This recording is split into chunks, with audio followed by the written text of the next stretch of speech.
For decades, history books have followed a specific linear sequence.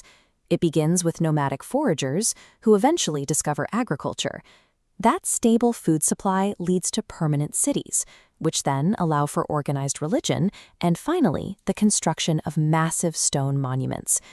It is a logical progression, but modern excavations are finding sites that reverse this order. We are uncovering massive, sophisticated structures built by people who hadn't yet planted a single crop. These sites don't fit into our established history. They suggest the sequence we've relied on is wrong. If the transition to civilization didn't happen the way we were told, we have to look closer at these anomalies to understand how our ancestors actually organized themselves. This is Göbekli Tepe in southeastern Turkey. It dates back to 9600 BCE, meaning it was already ancient when the first stones were being stacked at Stonehenge 6,000 years later.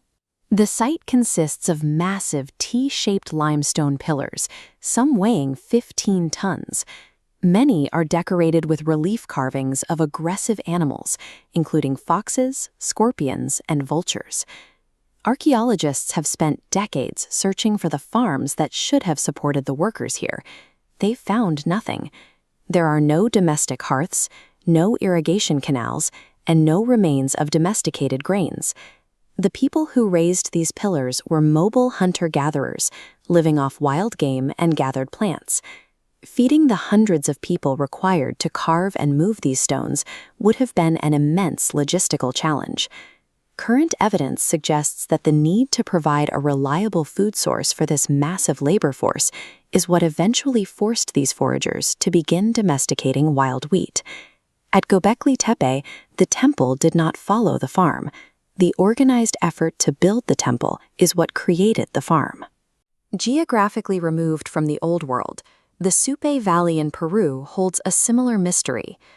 By 2600 BCE, the city of Caral-Supe was already a sprawling metropolitan complex of earthen pyramids and circular plazas. In Egypt and Mesopotamia, the rise of the first cities is usually accompanied by evidence of intense conflict. We expect to find defensive walls, armories, and the remains of soldiers to explain how a central power maintained control. Caral is the exception.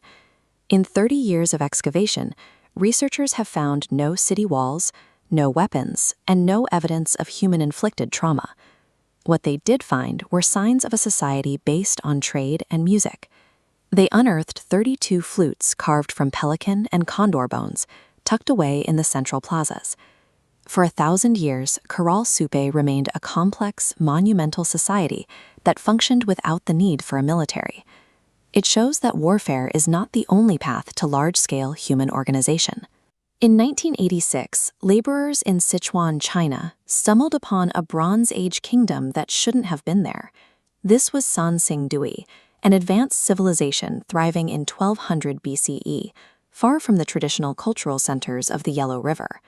The sacrificial pits here contained objects unlike anything else in the region, including bronze masks with wing-like ears and eyes that extend 10 centimeters from their sockets. Their skill in metallurgy was unique. They created intricate structures like this 4-meter-tall bronze tree. At the time, this was likely the most sophisticated bronze casting tradition in the world. China maintains the longest continuous written history in existence, yet there is no mention of this kingdom in any ancient text. It was a major power that vanished from the written record entirely. Before they left their city, the people of Sanxingdui systematically broke their bronze sculptures, set them on fire, and buried them with elephant tusks. Sanxingdui proves that a civilization can achieve massive technological success and still be erased from the story we tell ourselves about the past. These 3 sites show us that early history was a collection of independent experiments. They didn't all follow the same path, and they didn't all use the same tools. If we assume our ancestors were simply waiting to become modern, we miss the actual complexity of the worlds they built. New technology is now exposing the scale of what we've missed. LiDAR, or light detection and ranging, uses laser pulses to see through dense vegetation, mapping the ground in areas we once thought were empty. This LiDAR map of the Amazon basin reveals a massive network of houses, dams, and roads. It shows that the rainforest was once a densely populated, engineered landscape, not a pristine wilderness. We are finding that our timeline was based on the few pieces of evidence that happened to be easy to find. With every new excavation, we are discovering that the rules of history are still being written. The traditional narrative of human history tells us that early empires required easy, fertile river valleys to thrive and survive. We assumed that if a population lived in a freezing steppe or a dense jungle, the extreme environment kept them primitive and scattered. But archaeology is now uncovering massive, highly organized megastructures in the very biomes we once thought were impenetrable. This presents a fascinating paradox. How did ancient people engineer monumental empires in places where modern builders would struggle to lay a basic foundation today? Take the freezing environment of Shimao, located in the Shanxi province of China.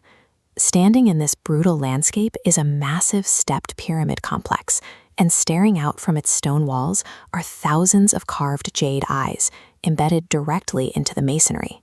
Beneath the heavy stone terraces of its main gate, archaeologists uncovered the carefully buried skulls of 70 young girls. This genetic origin map plots DNA markers extracted from those exact remains. Recent research published in Nature traces these lineages back to dozens of distant geographic regions, converging here from hundreds of miles away. Shimao's survival in this frozen wasteland didn't depend on local farming, but on its ability to extract resources from a vast distance. These rituals and sacrifices were the mechanisms of a state powerful enough to force an entire continent to fuel its existence in a place where nothing grows. Across the globe, the Amazon basin carries its own historical myth. European colonists documented a dense wilderness, supposedly untouched by complex civilization. But modern LiDAR, laser scanning technology that penetrates the thick tree line, reveals the physical ground underneath. When we strip away the canopy, geometric foundations emerge. The Upano Valley, Caral-Supe, and Aquari cultures left behind sprawling, interconnected settlements deep within the jungle. This topographical vector map displays miles of perfectly straight canal networks linking artificial mounds.